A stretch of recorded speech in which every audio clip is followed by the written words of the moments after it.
On this channel, I support emotional and mental well-being through practices like creativity, art therapy, and mindfulness. Join me now as I show you how. Right, in this episode, I'm going to be showcasing how you can use mandala artwork as a means of journaling your emotional state, the quality of your mood and your mental state. So this is my art journal that I use to do all my art exercises in. And this is also a type of mandala that I did one day with acrylics and watercolor. I just wanted to paint the universe.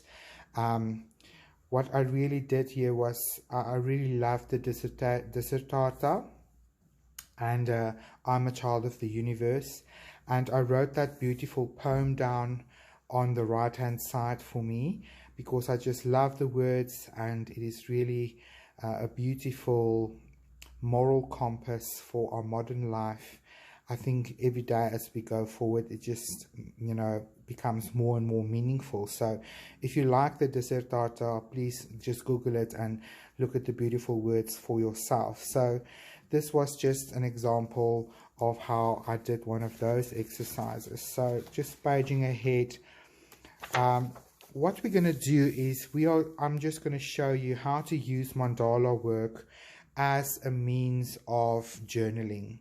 So I'm just going to zoom in for you so that we can have a better look at this. So I colored the mandala, and the idea now is to use colors that you feel represent the moods and emotional states and mental states that you experienced throughout that day. So if you think back of your day, you might have had a general feeling of contentment. You might have had moments of joy. There might have been moments of frustration. There might have been realizations that you take pride because you've accomplished all of your goals that you set out for yourself. And maybe there's some gratitude because you recognize that you have freedoms and liberties that other people don't have. So whatever it might be, at the end of the day, you will come together and you can pre-draw mandalas like this for yourself at the top part of your page. And then at the bottom part of your page, I want you to basically leave space for yourself to journal. And really, just in short, it doesn't need to be a long, involved process. So I want you to think of the colors. So in my case, I used the pink for joy, and I used my orange because I experienced a bit of frustration, helplessness, and I felt stress.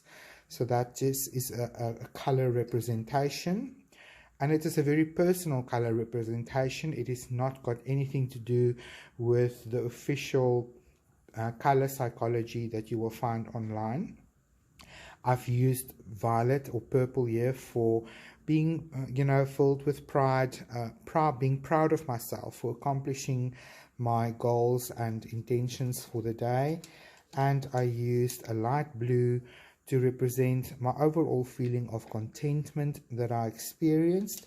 And I also used a light green for what I felt as far as recognizing my freedoms and liberties that I recognized throughout my day. So I just analyzed my emotions and I labeled it so that, the representation in the mandala then finally becomes a visual representation of these emotions that I experienced throughout my day. And then very quickly, I just summarized my day in a journal form. Like this day, I said, today I felt happy and grateful for my liberties that allows me to go to work and to earn a living. I felt frustrated when a client cancelled their appointment. There is little I could do to convince them not to cancel, but I soon recognized that it is pointless and it is better to surrender and to accept it than to get stressed out. And this brought my focus to how blessed I am with the bookings that I do have, and it brought a focus into the contentment and the joy back into my life that I started my day with. So really just a summary, and this is just very personal for you. So I'm just going to page on, because the next day I drew a different mandala similar to the one in the previous episode that I showcased you, and you will start to see that some of the emotions that I experienced are the same. But then I also experienced some anger that combined with the frustration. And in this day's log, basically, I explored some of that anger and also how I overcame it with joy. And the joy in this case was a good sense of humor, where I recognized that I shouldn't take myself so seriously. I laughed at a joke that a colleague shared with me, and that shifted my energy. And by the end of the day, I just took pride in the fact that I completed all of my goals, and I felt that I did a good job of the day and being productive and living with purpose and finding meaning in everything that I did. And just talking about emotions in general is also a good thing. When you feel emotions, feel them and be present with them. Don't judge your emotions, and don't be, angry or harsh on yourself because you experience a negative emotion at all. So it's really a good thing to just be honest, to acknowledge the emotions that you are feeling, and then if it is a negative emotion, to see how you can burn that off and make use of it in some productive way. Like anger, for example, can be used in a productive way. It can help you to communicate because clearly there was some boundaries that was broken, or it's just a frustration.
I just recognized that my battery went dead, so I apologize for that. So like I was saying, if you experienced more joy throughout the day, as an example, or excitement, then you can assign bigger areas in your design to that, and assign smaller areas to emotions that didn't take such a big presence in your day. So and then sometimes a point will break. So we'll just move on to the next part of this, which will be the journaling. So what I want you to do is just to think about the emotions that you experienced for the day and the colors that you have assigned to that. For example, you felt happy, and for you that overall happiness was maybe the pink. Then there was a moment where you felt passionate. Forgive my spelling mistake, I don't think there's two T's there. And that might be your purple. And then there was a moment of sadness in your day, and that wasn't all day long, so maybe that was the yellow. So there's no right or wrong. Like I said, it's all up to you and it's quite personal. So do try to analyze that happiness. If you can give more descriptive words than just happy, you might have felt joy, there was surprise, there was a good surprise. Passion was, you got to do something that you absolutely love doing and it made you feel fulfilled and like you are living with purpose. And then the sadness, and describe that sadness. What was the moment that caused the sadness? Was it just because you felt helpless or overwhelmed a little bit, whatever that may be? And then you just create a space for yourself where you then can just, in brief, just summarize the day, so that you can reflect on these emotions that you've experienced in your mandala. And then obviously maybe just write the date, and that will help to just journal your emotional and mental well-being in this form. So this becomes quite exciting when you have done this for a period of time, like a week or a month or even longer, because you will have created a record that you can go back to. And what you will start to notice when you have created a record for yourself like this is that some of your emotional states will be more persistent, and you will be able to recognize that if there is, for example, a need for you to work through some anger issues, or you need to just work on developing some resiliency and communication skills in order to better deal with those frustrations that crop up. Like, for example, in both of my days I had frustration, and that frustration could lead to anger as well. So I need to start to pay attention to that frustration as a trigger that could, for example, affect my day and make me feel like I didn't have a good day. So this way you can start to begin to see in a very clear visual way what exactly is happening with your emotional states. And it can be a very useful tool, especially if you've started to accumulate some information in this form, for you to start to see an emerging pattern. So I do hope that you've enjoyed this video. If you found the content at all interesting or helpful, please share this video with your friends. Remember to hit the subscribe button and to hit that bell button so that you get notified when I release a new video. And do feel free to drop me a comment if you have any questions or remarks about today's video. So thank you so much for watching, and I see you again soon.